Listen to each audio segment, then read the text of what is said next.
You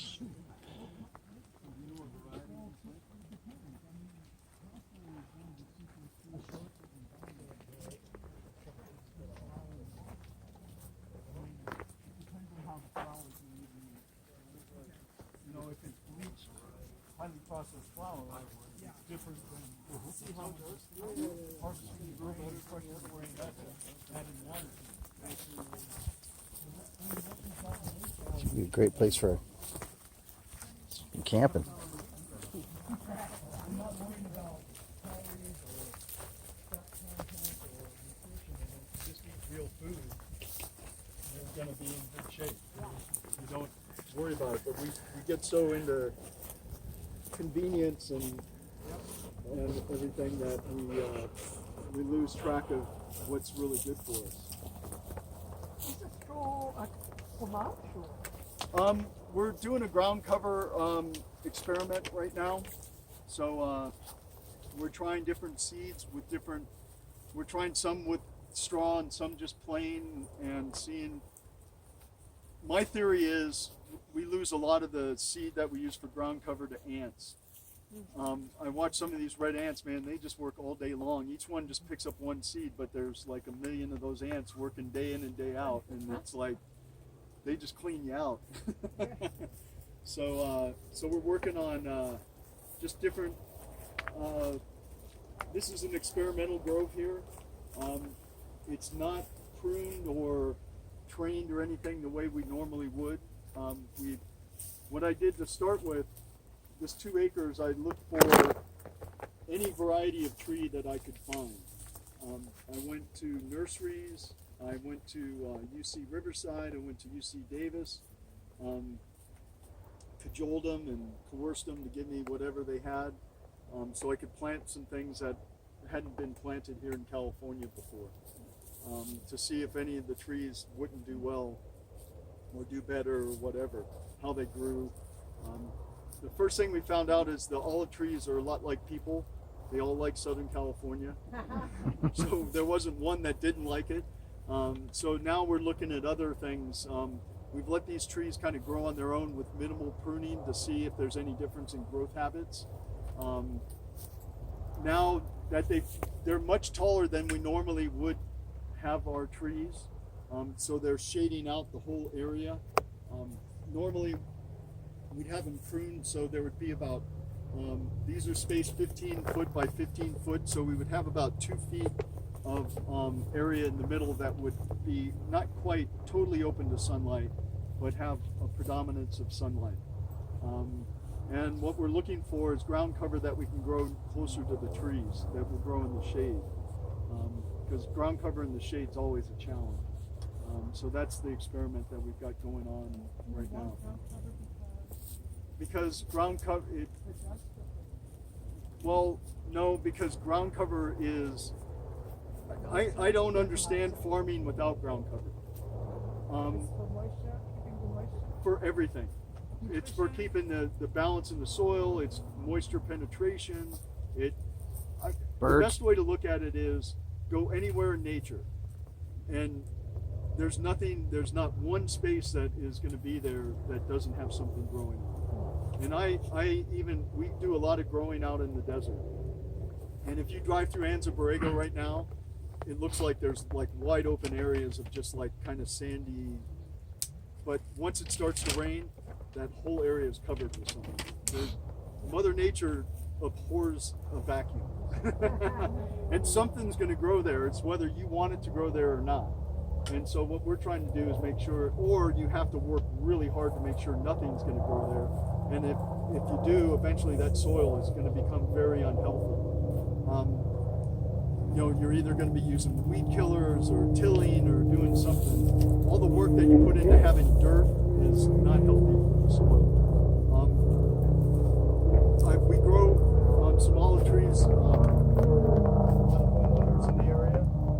People in Temecula, they buy like 10 acres and build a nice like Tuscan style house, and then they want something that's grown around it. So we'll plant olive trees. You know, people plant grapevines or avocados or something like that. We planted some olive trees for a guy that he runs a biochemical and they do. They've got this new technique where they can analyze. They've got a really quick analysis of different genomes, and to test it out, they just grabbed some soil and ran the soil through this test, and they identified 150 new organisms that have never been identified before. And that was just in one test. I mean, there's so much stuff growing in soils that we don't have any idea about. To think that we can manipulate the soil and make it that much more productive is pretty assumptive. I think Mother Nature has a good way of figuring that out on her own. We just don't disturb it as little as possible. That's the best way to do it.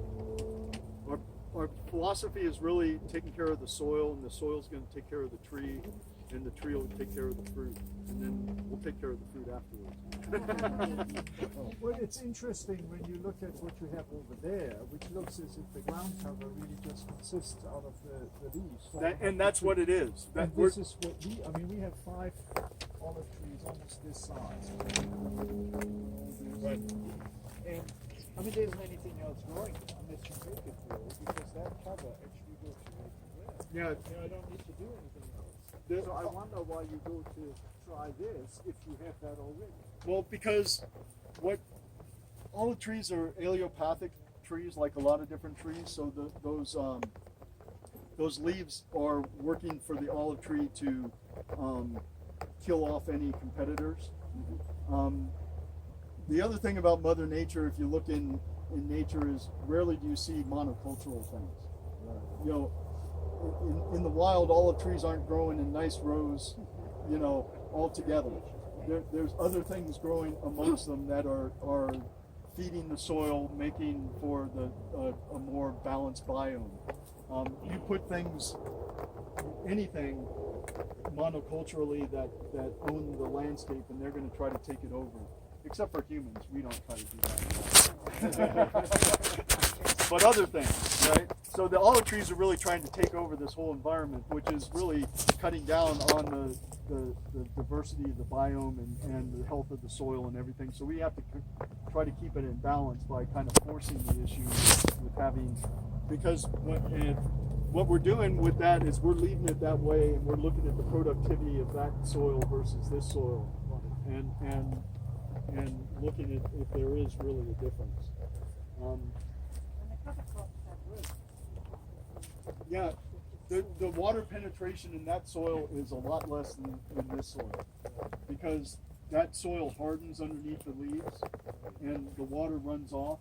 The roots allow a lot of water penetration, and has a lot more different things growing in the soil. So over the course of time, we're seeing these trees growing bigger. They're healthier. It's a long-term study. The other thing that we're doing here, there is one pest that we have with olive trees called the olive fruit fly.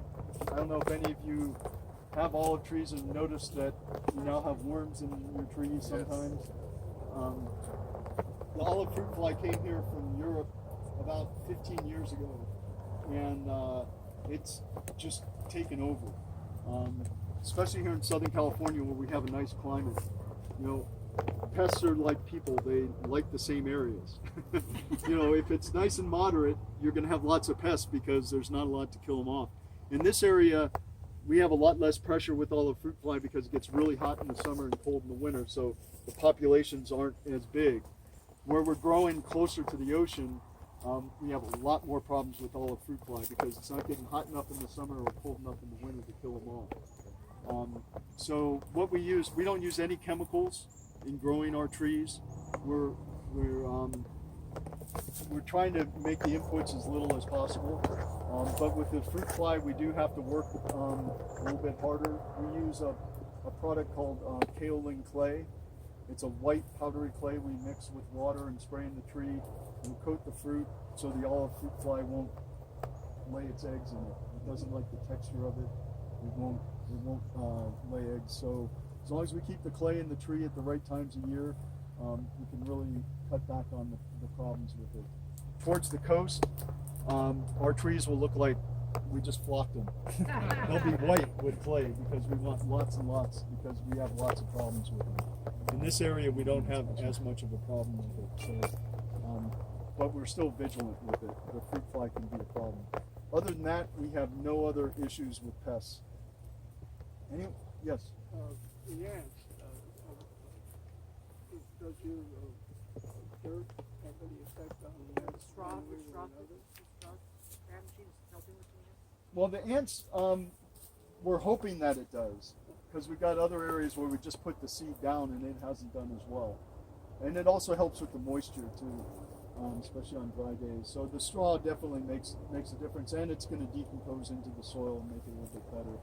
It's just a more labor and more expense, but I think it's going to pay off in the end.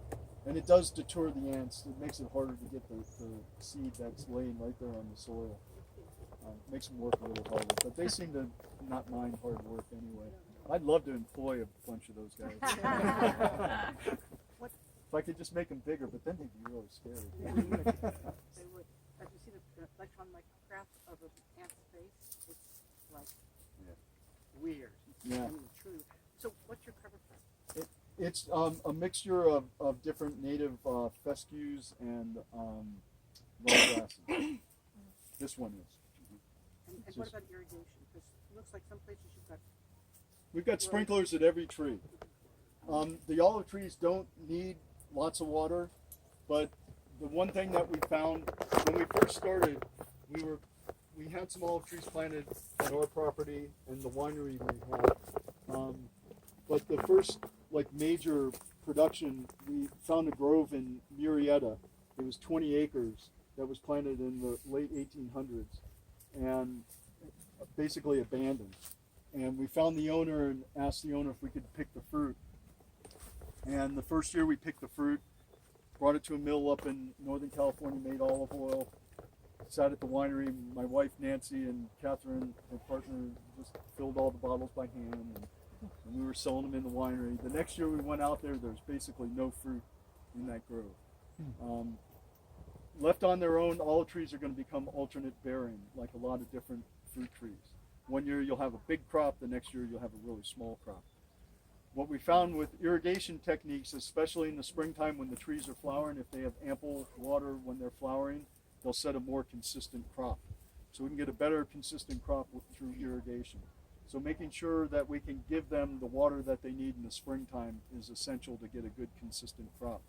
So that's why we'll irrigate, not because they need lots of water, but more to regulate. Once the trees set the fruit, we pretty much cut back the water until this time of year when we're watering just before harvest. These trees we're going to harvest in about 2 weeks. The guys hate harvesting this grove because we don't prune it, so it's kind of a pain in the neck. The trees are all over the place. So you don't shake the trees?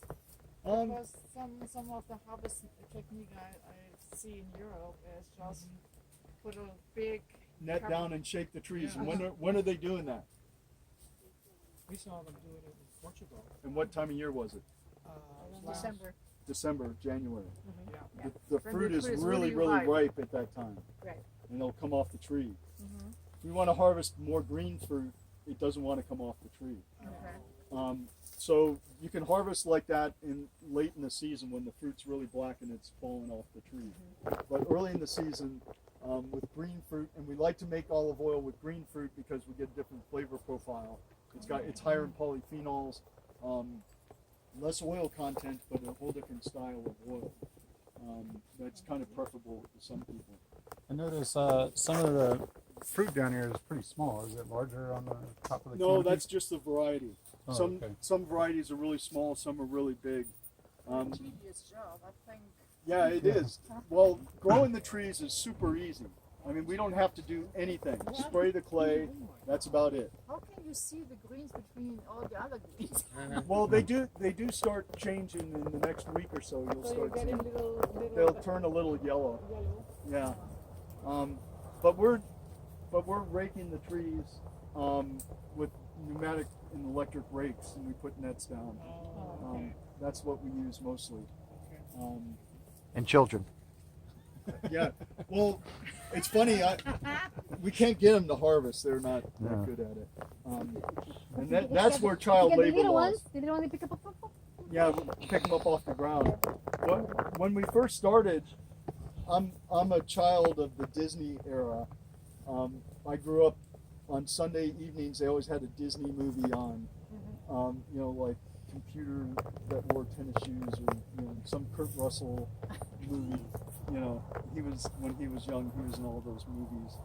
And I remember one from my childhood that was called Monkeys Go Home, and it was about an American guy that married a French gal, and they moved to France, and she had an olive grove there, and in the stereotypical French way, they wouldn't help the American harvest his olives.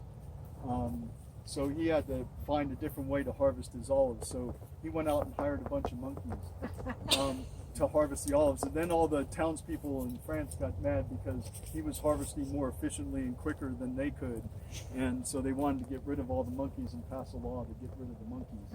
So I'm thinking, hey, what about harvesting with monkeys? What's stopping you? Yeah, then that's a then great people idea. would pay to watch the harvest, right? So I looked into it, and there's a company that trains Capuchin monkeys to harvest fruit. Yeah, they harvest coconuts and mangoes and papaya. And so I'm like, okay, they cost. They saw the cost movie. about $1,200 a piece. The monkey? The monkey, yeah, and they cost like a lot more to take care of.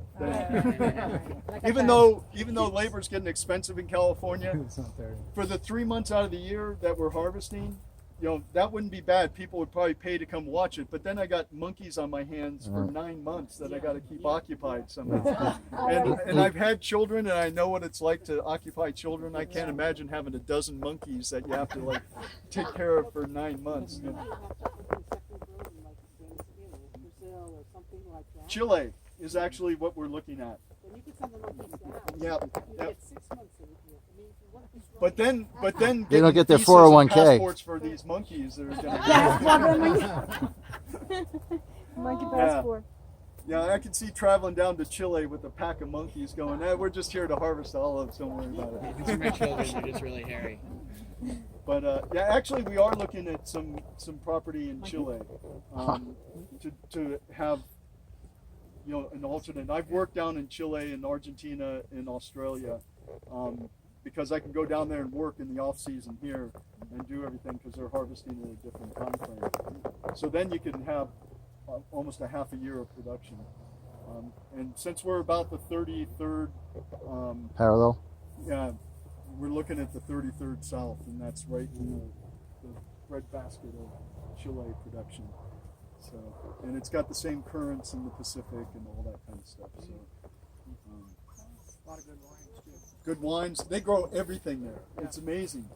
It's the production. It's like California, except it's more of a desert. It's really interesting. So growing these olives is like super simple. The more that we do to them, the less production we get. And the only way to really kill them is too much water. And too much attention, too much nitrogen in the soil. They'll grow really nice, but the fruit production will get less and less. So the less we do to them, the better off we are. You ever eaten the fruit off the tree? Anyone done that? Anyone done it twice? No. You can try if you want. I cannot find. I go looking for them. Most of on these trees, it's mostly Monkeys? up What are the above. monkeys? Any monkeys? Yeah, Right there. but What are the monkeys? All right, when there we you go. when Taste we go it. into the crush room, there's some We'll see bigger your ones face. that No, if I'm you not. want to try them, I know I'll better. point them out to you. You can. It's a memorable experience. Little small You'll one. never forget how bad it tastes. Oh, so, yeah. Thank you for letting me know. Yeah, the monkeys it's- were not. Poisonous to eat? Pardon me? Are they poisonous to eat? No, they're not poison, but some people think they are. They're so bitter that they almost feel Yeah. like they're poison. They're super bitter, but the bitterness that's in Everybody, he's going to try to everybody to see. How long does it take to kick in? them, Or not very immediately. long at all. So there are origin stories about how cheese started being made. Right. Is there an Oh, wow. origin story about how people went from that to Oh, this is Well- the best olive oil I've ever had. So the first traces of olives being used go back about 6,000 years. Okay, 6 to 8,000 years. And what if you had this tree growing in your backyard, and every year you go back there and the fruit never tasted any good? If you piled all that fruit together, it's delicious, isn't it? Well, they're actually when you get past the bitterness, the olive, you can taste the buttery, super buttery olive, but it's competing with this just. Well, the bitterness is going to continue to get worse. Yeah, it is. Yeah, it is. It's not going to be a competition for long. No. So, if you took all that fruit from the tree and you pile it up into a pile, because you can't eat it, and you put it like way far away and just let it decompose over the course of a few months, you come back to that pile, at the top of it is going to be a pool of oil. If you take your Aladdin lamp and you fill that lamp with that oil and you put a wick in it, 8,000 years ago, you've got a flashlight. You could heat your house, you could light your house with the oil from that tree 8,000 years ago. That in itself is pretty valuable, right? Well, if you're living by the coast and these olive trees are growing by the coast, what you'll notice is some of that fruit's falling into the tide pools, and the animals are going into the tide pools and pulling that fruit out of the tide pools and eating it. They're not going into the trees and eating it. And we learn a lot of what we got from animals, like fermentation. You know, we'd see these birds eating this fermented fruit and acting all crazy, and we're like, hey, if we did that, we could do the same thing.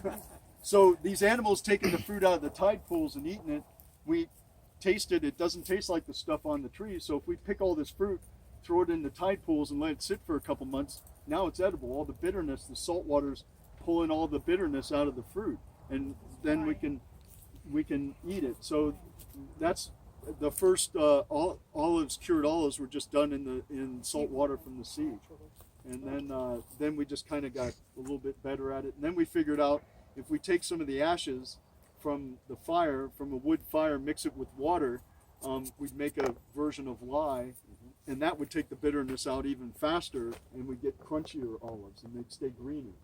And so lye is still being used to cure olives to this day. So if I took this and planted it, that's basically a seed, It is a seed. and You get a tree that would be like a mule, a cross of two different varieties that probably would be totally unproductive.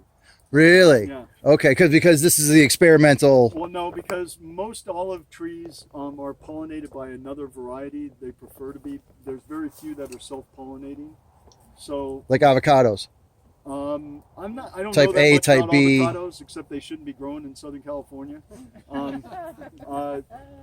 And they taste really good, and they got tons of oil in them, but it's almost impossible to get that oil out. We've been trying for years to make avocado oil, and to limited success. But they are a cross, and they're usually 90% of the time are unproductive. They won't produce fruit. All of our trees are propagated by cuttings. We'll just take a cutting like from here and strip the leaves off and stick it in the dirt, and it'll root, and then you get one that's physically identical to the mother plant. That way you know what you're getting. I think if you were like a monk or something and had a lot of time on your hands, you could plant the seeds and wait for them to grow, and then wait for them to get fruit in 3 years, or not get fruit, and you can continue doing those experiments until you find one variety that might work, and there's your life's work done for you right before you die. And actually the Franciscans did that. The olive trees came to us from Spain, here in California, and they planted them at the missions because California seemed a lot like Spain. They brought a lot of plants with them. They brought citrus, they brought almonds, they brought grapes, olives, and planted them at the missions. As they built the missions, they planted more of them. And they did do some crossbreeding, and they developed a variety here in California. They called it the Mission Olive.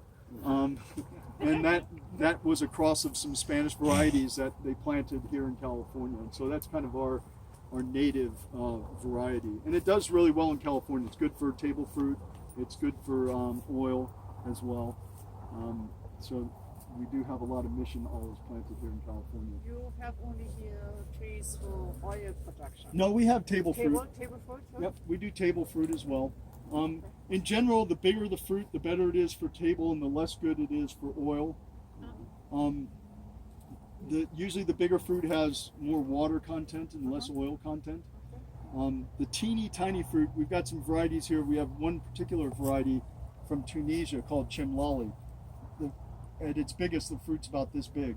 We'll get 3 times as much oil out of that as some olives that are like the size of small apples. Same amount of effort to pick and everything, but productivity is a lot different. How long can you store an olive for? How long will it be still edible for? Once it's cured, or like yeah. fresh olives don't store very well yeah, at all. A cured olive. Once you put it in salt water, they'll be good for 200-300 years maybe. If you keep them in the salt water. Really? Wow. Yeah. So that's pretty good shelf life. Yeah. Well, if you think about it, they were curing olives for thousands of years before refrigeration or anything came along, Sure. simply for the fact that it would preserve that. It's kind of like cheese is preserving milk.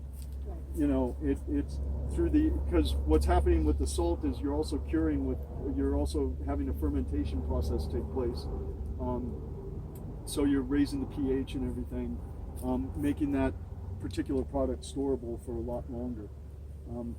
Olive oil, on the other hand, will last for thousands of years as long as it's kept in a sealed container and nothing else is penetrating into it. It's not going to taste very good. I can't vouch for the taste of the olives either. Okay. But as far as just microbially, as long as the pH in that salt water stays the same, and doesn't get too high, pH raises up over 3.5, and you can have stuff growing in it. And the salt usually keeps that down. We got one more. Yep. So one, how many varieties, and two, the trees for oil, how much oil do you get from one tree? It's the same answer for both of those. All of them. Oh man, you walked right into that. He's been waiting all day to pull that out. Bada boom. No, we have, in this particular grove, we have about 32 different varieties growing. How many? Altogether, in some of the other areas, we're up to over 50 different varieties.